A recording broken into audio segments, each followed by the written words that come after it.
But blessings evergreen आहेत आणि त्या तुला ह्या जन्मी पुढच्या जन्मी पण ते देतील, पण त्याचा आपण मोजमाप नाही करू शकत. सो मी तर असं म्हणेन की मला त्याच्यासाठीच शायद न्यूमरोलॉजी हा पार्ट माझ्या लाईफमध्ये आला असेल. आणि माझी आई ट्युशन्स घेत होती, माझी बहीण ट्युशन्स घेत होती. त्यांना ट्युशन्स घेताना मी बघायची आणि म्हणजे मी कधी कोणाचं ट्युशन्स नाही घेणार. बट आता असं आहे की मी न्यूमरोलॉजी शिकवते. सो जेव्हा मला आणि हा माझा गुण माहितीच नव्हता. जेव्हा माझे बरोबर जे शिकत होते त्यांना नाही कळलं, तर मग मी ना एकदम म्हटलं ना पाटी कोरी करायची, तशी त्यांची पाटी कोरी करायची.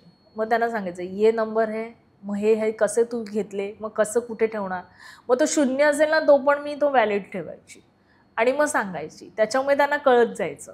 मग ते म्हणायचे ठीक आहे, आता हे मला नाही समजलं की ते लोक मला फोन करायचे, संगीता तू समजा अभि, संगीता हे तू सांग मला.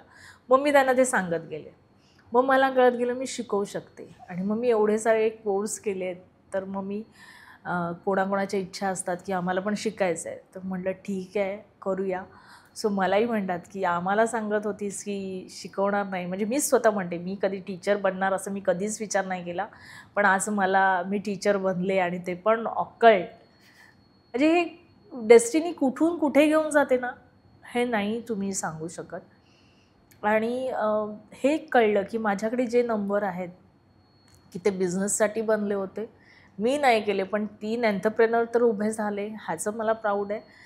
मी स्वतः पण आता तेच करते, कारण मी पण आता फील्ड तीच चॉईस केली. आणि एक किंग आहे ना कोणाला दुःखी नाही करू शकत. So I have king number. So मला नाही वाटत की कोणाला दुःखी करायला पाहिजे. हां, प्रजा दुःखी होते तेव्हा किंगला थोडंसं वाईट वाटतं. तसं मला असं वाटतं रे लोकांचा हा त्रास आहे मी कसा काढू शकते. आणि हे करता करता मी एक ओल्ड लेडीला ॲडॉप्टसुद्धा केलं. की आज मला असं वाटतं की हिचं कोणी नाही आणि असे किती लोक असतील. म्हणजे माझी पण स्वप्न खूप मोठी आहेत, पण ठीक आहे असे कदाचित माझ्या लाईफ पाथमध्ये लोकं भेटली तर त्यांचा सहारा घेऊन मी ती करेनसुद्धा.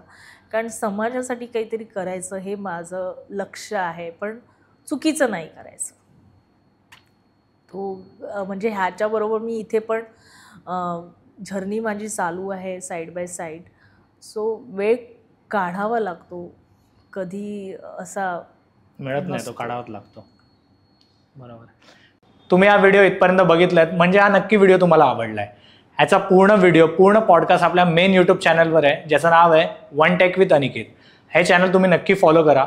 आणि इंस्टाग्रामवर आम्ही बऱ्याच रील्स ह्या व्हिडिओच्या अपलोड केलेल्या आहेत, त्या पण तुम्ही सगळ्या बघा. आणि वन टेक विथ अनिकेत हे इंस्टाग्राम चॅनल पण फॉलो करा.